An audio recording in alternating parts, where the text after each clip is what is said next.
Penyakit miskin bukan soal kamu punya uang atau tidak. Karena faktanya, banyak orang bergaji kecil tapi hidupnya tenang, pikirannya sehat, dan masa depannya jelas. Tapi ada juga orang, penghasilannya lumayan, bahkan kelihatan sukses, tapi hidupnya selalu kekurangan. Kenapa? Karena penyakit miskin itu bukan di dompet. Penyakit miskin itu ada di kepala. Penyakit miskin adalah pola pikir di mana seseorang lebih mementingkan gengsi daripada fungsi, lebih peduli penilaian orang lain daripada kondisi hidup sendiri. Orang dengan penyakit miskin tidak fokus memperbaiki hidupnya, tapi sibuk menutupinya.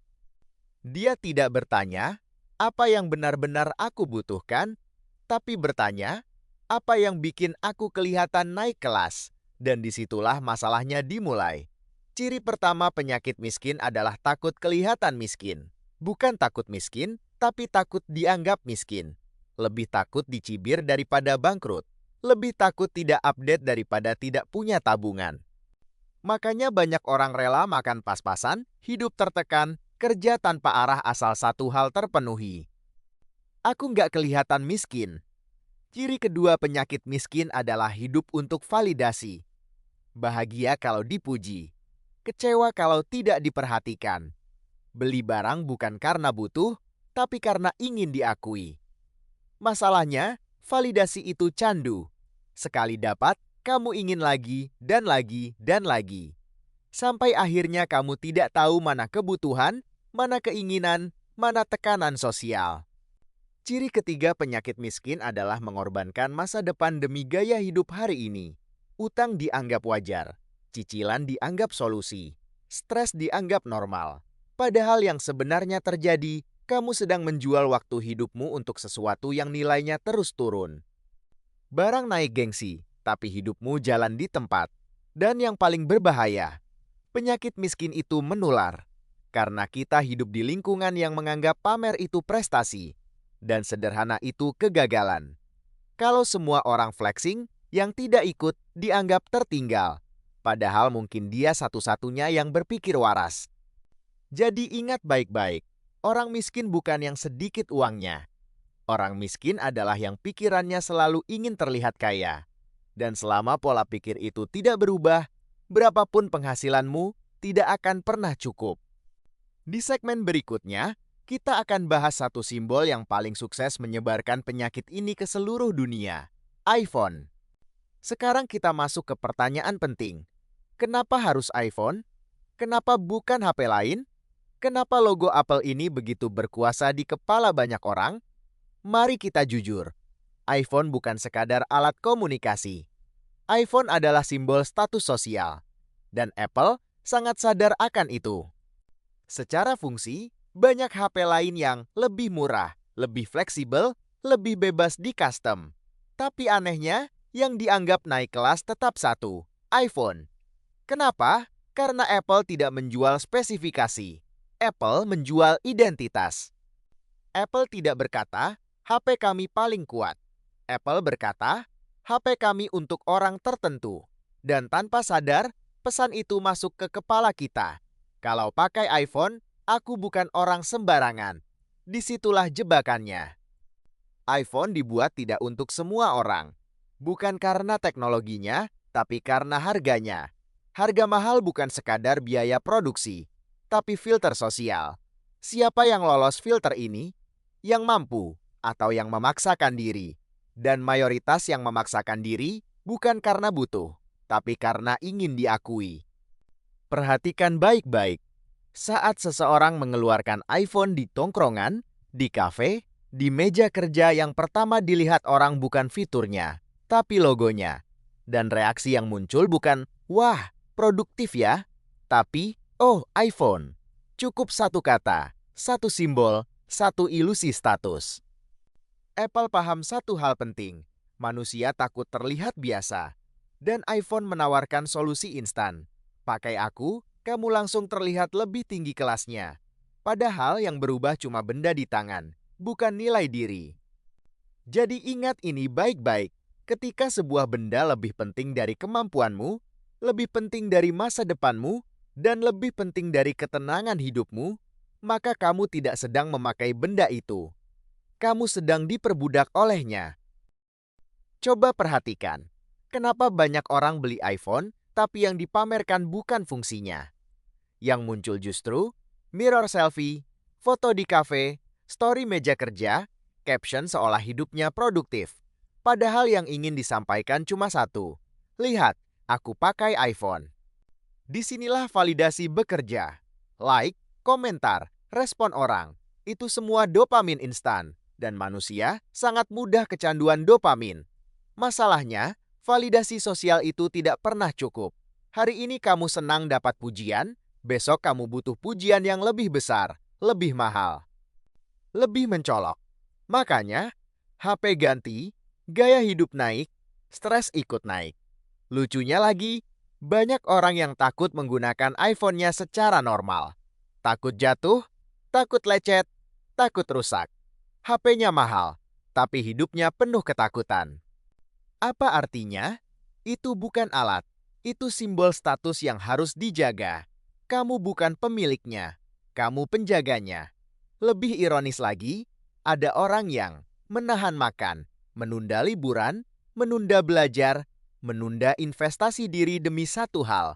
Tetap kelihatan oke di layar orang lain. Padahal orang lain cuma lihat 5 detik, lalu scroll, lalu lupa kamu menderita lama demi perhatian sebentar. Budaya pamer ini berbahaya karena ia membuat kita menilai diri sendiri berdasarkan reaksi orang lain. Kalau dipuji, kita merasa bernilai. Kalau diabaikan, kita merasa gagal. Dan saat itulah, kamu kehilangan kendali atas harga dirimu sendiri. Ingat ini baik-baik. Orang yang paling sibuk pamer biasanya yang paling kosong di dalam. Bukan karena dia jahat, tapi karena dia butuh pengakuan. Dan brand seperti Apple sangat paham cara menjual pengakuan itu. Di segmen berikutnya, kita akan masuk ke tahap yang lebih dalam. Bukan soal simbol, bukan soal pamer, tapi soal perbudakan modern yang dikemas rapi cicilan. Sekarang kita masuk ke bagian yang paling sensitif, tapi juga paling nyata.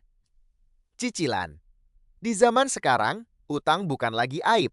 Utang justru dianggap gaya hidup. Kalau belum nyicil, kamu dianggap belum naik level. HP dicicil, motor dicicil, barang kecil dicicil. Bahkan, harga diri pun dicicil. Coba kita jujur sebentar. Kenapa orang dengan gaji 3, 4, 5 juta berani ambil cicilan HP belasan juta? Jawabannya bukan karena butuh. Jawabannya karena satu hal, ingin terlihat mampu. Kalimat-kalimat ini pasti familiar. Santai, bisa nyicil. Yang penting gaya dulu. Sekali-sekali nikmatin hidup. Masalahnya yang kamu nikmati itu sebentar, tapi yang kamu tanggung bertahun-tahun. Cicilan itu terlihat ringan karena dibagi waktu, tapi hidup kamu tidak ikut dibagi. Setiap bulan, gaji datang, cicilan dipotong, sisa buat bertahan hidup bukan berkembang, bertahan. Dan anehnya, kamu tetap bangga. Inilah yang disebut perbudakan modern. Tidak ada rantai, tidak ada cambuk. Yang ada, notifikasi tagihan, tanggal jatuh tempo, rasa cemas tiap akhir bulan. Kamu tidak dipaksa, kamu menyerahkan diri. Ironinya, barang yang kamu cicil itu nilainya turun, teknologinya usang, statusnya sementara. Tapi utangnya tetap konsisten. Tidak peduli kondisi kamu. Kamu bekerja hari ini untuk membayar gengsi masa lalu. Dan ini yang paling menyedihkan. Cicilan sering membunuh mimpi tanpa kamu sadari.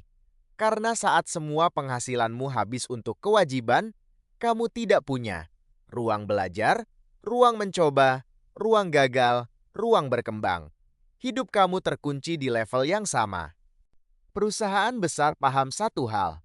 Orang yang sibuk membayar cicilan tidak punya waktu untuk berpikir merdeka. Makanya cicilan dibuat. Mudah, cepat, terlihat ramah. Padahal efeknya mematikan pelan-pelan. Jadi ingat ini baik-baik. Cicilan bukan solusi kalau tujuannya cuma gengsi. Dan kemiskinan paling berbahaya adalah saat kamu merasa baik-baik saja, padahal hidupmu dikendalikan tagihan.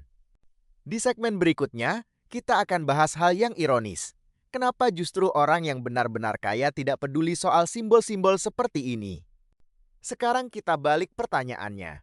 Kalau orang dengan penyakit miskin sibuk terlihat kaya, lalu orang yang benar-benar kaya sebenarnya ngapain? Jawabannya sering bikin sakit hati.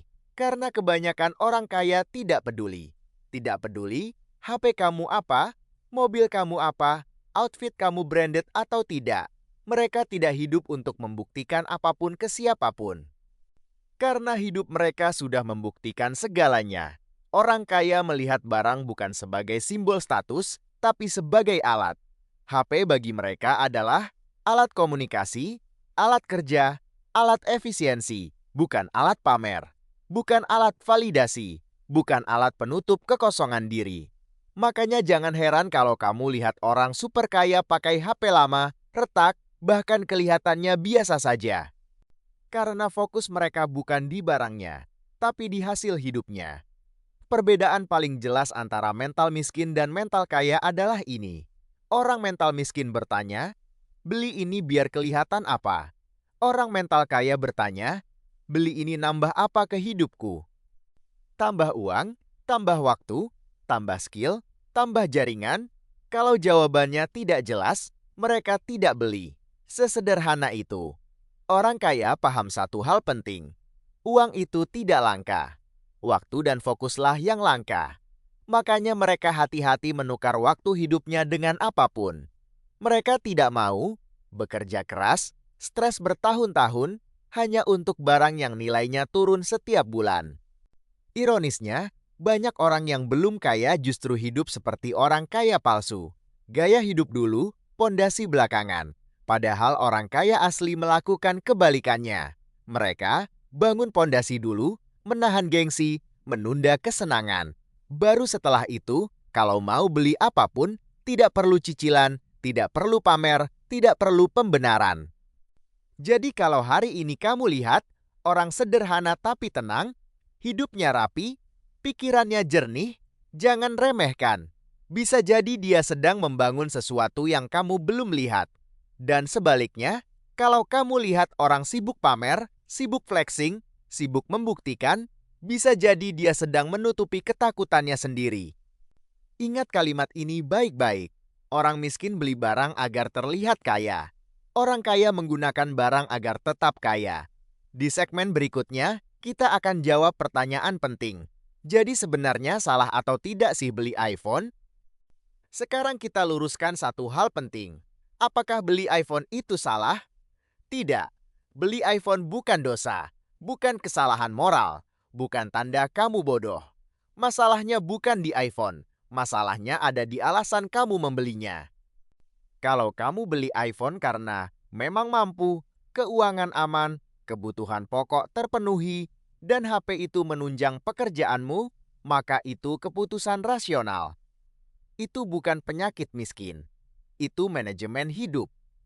Tapi masalah mulai muncul saat alasanmu berubah menjadi biar kelihatan sukses, biar nggak diremehkan, biar setara sama teman-teman, biar dianggap naik kelas.